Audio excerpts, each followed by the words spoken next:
ইফতারের আগে মনে হয় কি যে অনেক কিছু খেয়ে ফেলবো, আর হচ্ছে গিয়ে ইফতারি করার পর আর কোনো কিছুই খেতে ইচ্ছে করে না।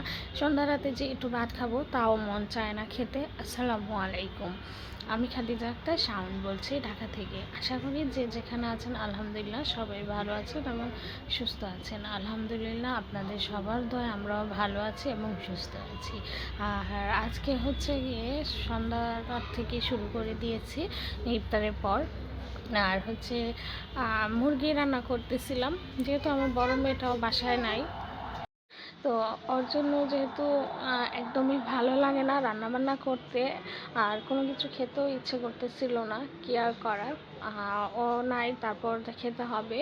তো ও থাকলে হয়তো বা একটু ভালো লাগে আমার ঘরে, আর না হলে একদমই আমার ভালো লাগে না। ও গিয়েছিল ওর দাদুর বাসায়, আর এই জন্য একটু শর্টকাটে একটু মুরগিটা রান্না করে ফেলছি। আর আপনাদের ভাইয়ের জন্য একটু দুধ জাল দিয়ে নিয়েছি। আর এই তো এই হয়ে যাবে। আর হচ্ছে গিয়ে আমার তো একদমই কোনো কিছু খেতে ইচ্ছে করছে না।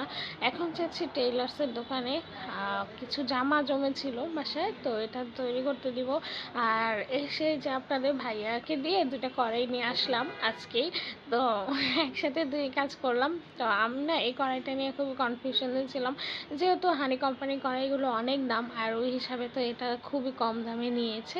850 টাকা নিয়েছিল এই ছোট্ট একটা কড়াই। তারপরে আমি কনফিউশনে ছিলাম যে কেমন হবে না হবে। তো চুলায় দিয়েছিলাম, দিয়ে একটু মাছ ভেজে নিচ্ছে, আর হচ্ছে যে দুইটা মরিচ ভেজে নিয়েছিলাম। এখন যেহেতু রাত হয়ে গেছে, ভাবলাম একটু সন্ধ্যা রাত আর একটু ভাত খাই আজকে।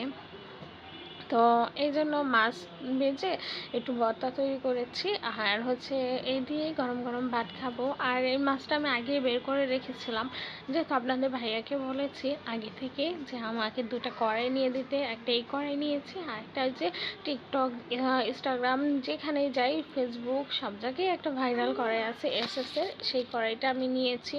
তো এই দুইটা কড়াই মিলিয়ে নিয়ে আসলাম। তো এই কড়াইটা আনবো দেখে মাছটা আমি আর আজই নাই, ভাবলাম যে নতুন কড়াইতে দিয়ে রেখি। আর এটা যেহেতু ছোট, এটাতেই দিয়েছিলাম। তো এমনি ভালো, কোনো কিছু লাগে না, কিন্তু একদমই মানে চুলায় দিলে না একদমই আগুনটা খুব মানে গরম তাড়াতাড়ি হয়ে যায়, আর সাইডগুলো দিয়ে না পুড়ে যায়। তো এই হচ্ছে এক সমস্যা। আমার মনে হয় কি যে দামিটা দামি, আর হচ্ছে গিয়ে কম দামি কম দামি। আমার মতে দামি জিনিস একটু দাম বেশি হলে সেটা নেওয়াই বেটার। এটা কম দামি তো একটু সাইডগুলো লালচে হয়ে গেছে। তো যাই হোক, প্রথম দিনই এই অবস্থা হয়েছে, কিছু করার নাই। আর আপনাদের ভাইয়াকে বলে এখন আমাকে বকা দিবে, সেজন্য আর বলি নেই। আর এখন এই মাছগুলো থেকে একটু কাঁটাগুলো বেছে বেছে এখন একটু আমার কাছে যেহেতু এটাকে কি বলে, মাটির এটার সাথে যে হ্যান্ডেল মানে ঘষা দেওয়ার এটা থাকে, ওটা আমার কাছে ছিল না।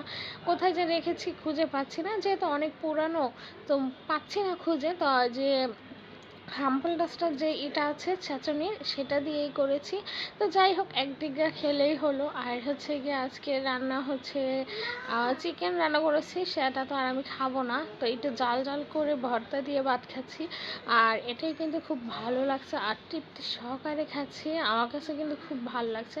আসলে মাঝে মধ্যে আমার ঝাল খেতে ইচ্ছে হয়, তখন কিছুই করার নাই, হাতের সামনে যা পাই তাই দিয়ে খেয়ে। তো আজকের মতো বিদায় নেই, সবাই ভালো থাকেন, আল্লাহ হাফেজ।